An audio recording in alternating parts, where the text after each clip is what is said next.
Tolemo Mode Komezava, yang artinya halo semua, gimana kabarnya? Kembali lagi bersama saya JF. Kali ini saya akan menceritakan manhwa baru. Kenapa saya ganti? Karena manhwa yang kemarin yang saya upload sangatlah membosankan, dan juga karena manhwa inilah saya sangat bersemangat. Tenang aja, manhwa ini anti naif dan juga sangatlah overpower yang bisa membuat adrenalin kalian muncul ketika melihatnya. So, tanpa banyak basa-basi, mari kita ke videonya. Let's go. Berlatar sebuah benua yang bernama Tianyuan yang berada di Zenwuji. Kisah diawali dengan autor yang menjelaskan tentang manhwa ini. Sekte Xuanmen, sekte mereka memiliki banyak sekali murid, dan juga ada orang yang memiliki kekuatan dan kultivasi yang bisa menentang langit dan bumi. Dan juga mereka memiliki kekuatan spiritual. Kisah akan berfokus kepada seorang pemuda yang sedang koma akibat meridiannya dihancurkan. Dia bernama Xiao Chen. Di sana juga ada sepupunya yang sedang menjaga Xiao Chen. Sebenarnya Xiao Chen hanya perlu 3 tahun untuk menembus tahap penempaan tubuh. Hanya perlu 1 langkah lagi Xiao Chen bisa menjadi pemimpin. Xiao Chen adalah murid masa depan yang sangat jenius dan sangat berbakat. Tapi sayang, meridian milik Xiao Chen telah rusak dan semua temannya telah pergi meninggalkannya. Dan juga para tetua di sekte Xiao Chen akan mencabut gelar murid dalam milik Xiao Chen. Tapi hanya ada 1 orang yang selalu setia menunggu Xiao Chen sembuh, dan dia adalah sepupunya.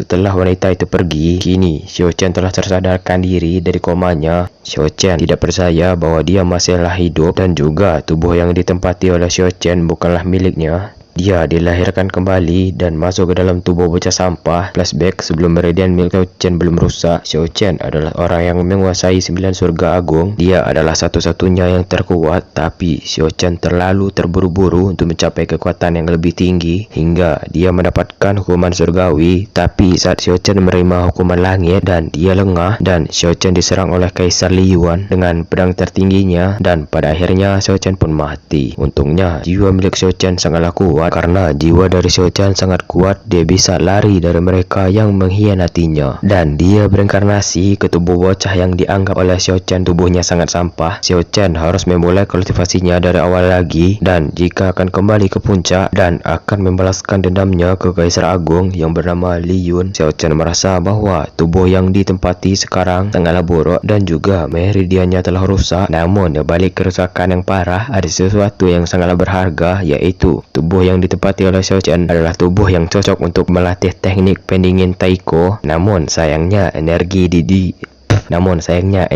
di dunia ini sangatlah sedikit, jadi butuh waktu yang lama. Dan tiba-tiba keluarlah sebuah inti sihir dari dalam tubuhnya. Xiao Chen keheranan, apakah ini inti sihir? Xiao Chen pikir bahwa tubuh dari bocah ini sudah rusak. Dia memiliki inti sihir. Xiao Chen tidak ingin ada kesalahan lagi, dan ketika Xiao Chen menguasai body calling Taiko, Xiao Chen akan memiliki potensi besar untuk menjadi yang terkuat, dan tidak akan ada yang bisa mengalahkannya di dunia ini. Kekuatan sihir sama persis dengan kultivasi, mereka memiliki tingkatan yang berbeda seperti langit dan bumi. Hanya sedikit orang yang bisa mengalahkan dia, dan jika seorang telah menembus tingkat dewa, maka dia akan memiliki kekuatan sihir yang sangat menakutkan, dan tidak akan ada yang bisa mengalahkannya. Tubuh yang ditempati oleh Xiao Chen sangatlah unik. Bahkan ketika Xiao Chen masih berada di surga, dia hanya melihat 5 generasi yang memilikinya. Seharusnya di dunia ini Xiao Chen tidak akan terkalahkan. Xiao Chen mengatakan, Li Yun, Tianwuji, teruslah kalian hidup sampai aku membalas perbuatan kalian, dan tunggulah aku di surga. Xiao Chen pun memulai proses kultivasinya, dan ketika dia sedang berkultivasi, muncullah sebuah kilatan-kilatan di tubuhnya, dan diperlihatkan di dalam alam bawah kesadarannya dia sedang melakukan pelatihan, dan kini dia telah selesai melakukan pelatihan. Xiao Chen membutuhkan waktu 1 tahun di kehidupan sebelumnya untuk menembus tingkat langit lapisan pertama, dan rata-rata orang lain membutuhkan waktu setidaknya 4-5 tahun untuk masuk ke ranah langit tingkat pertama. Namun Xiao Chen tidak menyangka bahwa tubuh dari bocah yang dia anggap sebagai sampah sangatlah luar biasa. Jurus body calling Taiko adalah jurus terhebat yang sebanding dengan kekuatan 10 surga hebat. Dari arah luar ada seorang yang sedang mengucapkan selamat kepada seorang yang telah menjadi murid internal, dan rumah yang ditempati oleh Xiao Chen akan dijadikan tempat latihan oleh orang itu. Orang itu mengatakan, bukankah ini adalah rumah milik saudara Xiao Chen? Ya, benar sekali. Apakah kau takut dengan Xiao Chen? Dan bukankah dialah orang yang mempermalukanmu dulu? Orang misterius itu tidak menyangka bahwa Xiao Chen akan menjadi sampah yang tak berguna. Waktu dia masih berada di sekte, Xiao Chen selalu menghina orang misterius itu.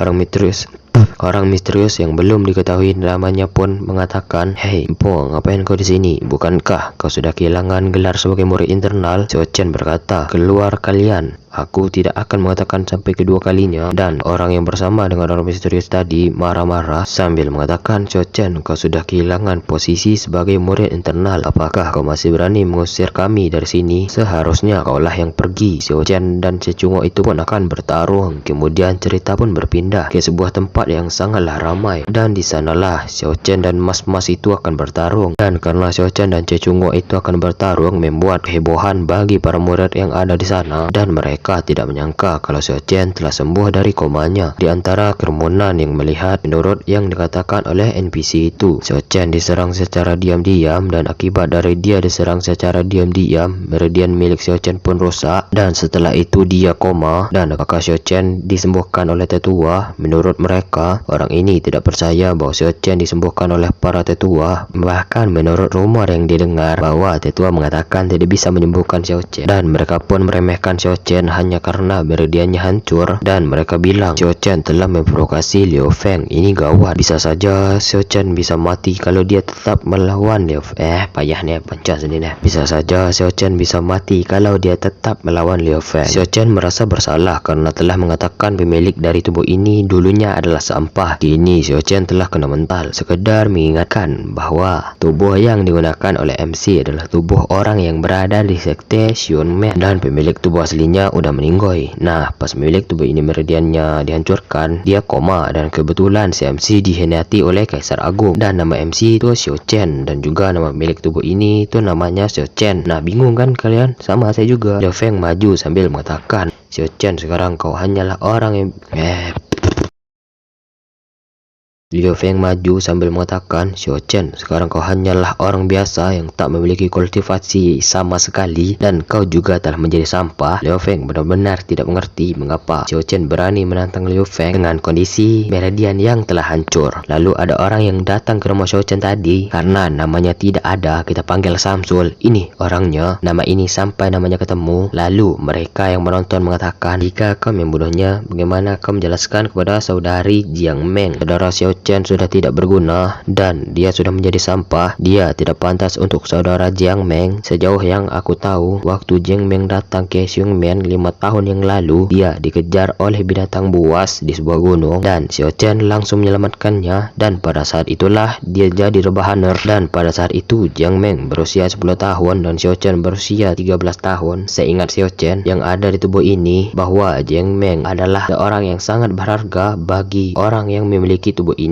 dan kita diperlihatkan kedekatan mereka berdua. Jiang Meng meminta Xiao Chen untuk berjanji kepada Jiang Meng setelah Jiang Meng dewasa maka mereka akan menikah. "Selamat pagi Xiao Chen, aku sudah menyiapkan makanan, ayo kita ke gunung untuk makan bersama," ucap dari Jiang Meng kecil. Lalu Jiang Meng kembali mengatakan bahwa kamu harus terus berlatih, dan kau harus berjanji untuk tidak boleh keluar kamar sebelum selesai latihan. Agar kau bisa menjadi orang yang sangat kuat, kau harus yakin bahwa kau bisa menerobos ke ranah dewa, agar aku bisa menunjukkan ke guruku agar dia mengizinkan kita untuk menikah. Udah, malah menghayal punya pacar kalian. Sian kali kalian nih, wibu-wibu. Kita lanjut ke pertarungan. Liu Feng merasa bahwa dia pasti bisa mengalahkan Xiao Chen, dan jika dia mengalahkan Xiao Chen, dia ingin mendapatkan perhatian dari Jiang Meng, dan mungkin akan mendapatkan kesempatan untuk menikahi Jiang Meng. Liu Feng pun mulai menyerang Xiao Chen. Melihat pergerakan dari Liu Feng yang terlalu meremehkan Xiao Chen, dia hanya tersenyum sinis karena tidak mungkin seorang reinkarnasi dari seorang dewa terkuat bisa dikalahkan oleh cecunguk seperti Liu Feng. Dan tiba-tiba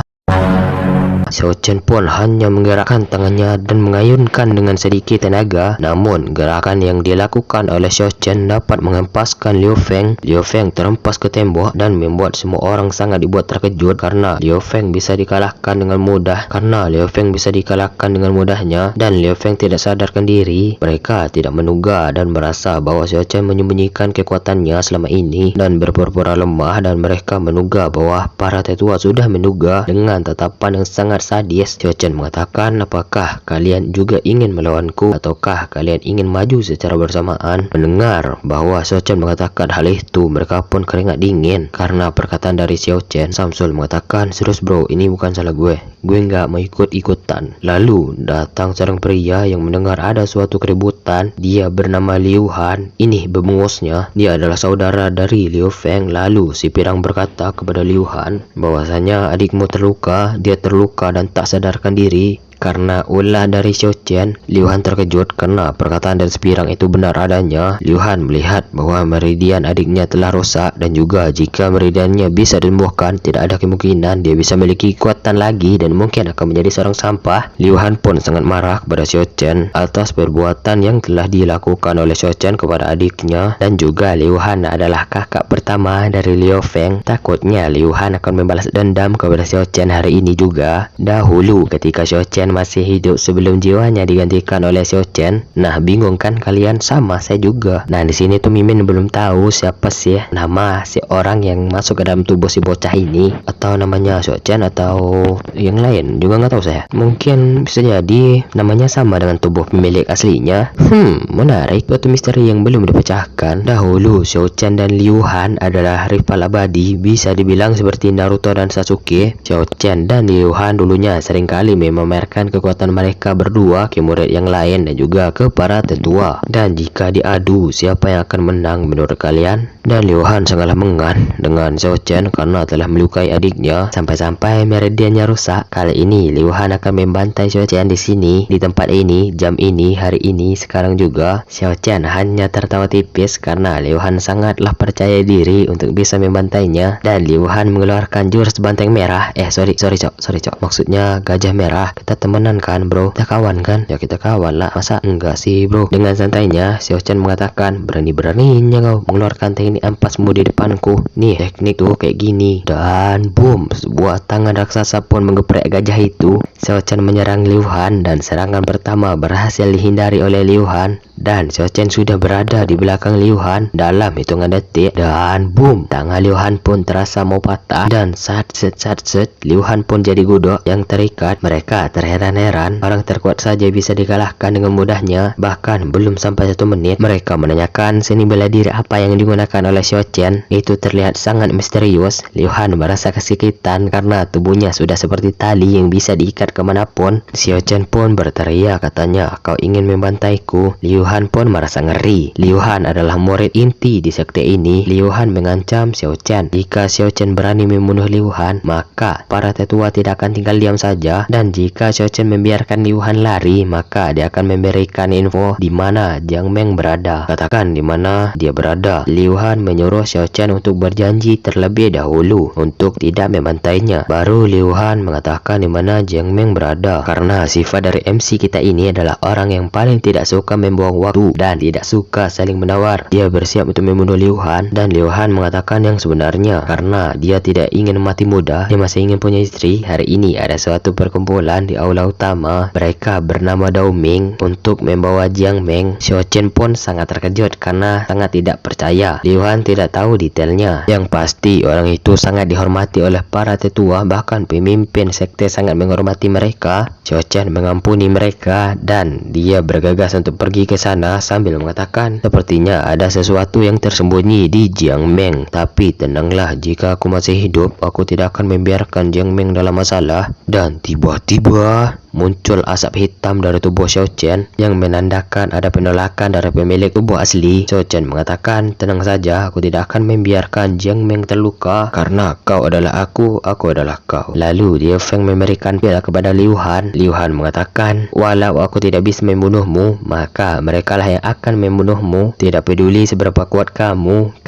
hanya memiliki kekuatan fisik yang kuat, tapi orang itu memiliki kekuatan yang sangat kuat. Berpindah ke aula Xing Yun. Lalu ada pria, dia protes kepada ketua sekte, mengapa Jiang Meng belum datang? Dia bernama Huo. Ini berbentuknya, dan orang ini menenangkan Huo untuk jangan marah. Jiang Meng pasti datang. Lalu ada wanita yang ikut menyemplung ke dalam obrolan Lalu ada wanita yang ikut menyemplung ke dalam obrolan mereka dengan mengatakan, Master Huo memiliki temperamen yang sangat buruk. Bahkan, apakah Anda yakin Jiang Meng akan datang ke sini ataukah sekte Huo yang akan membawanya?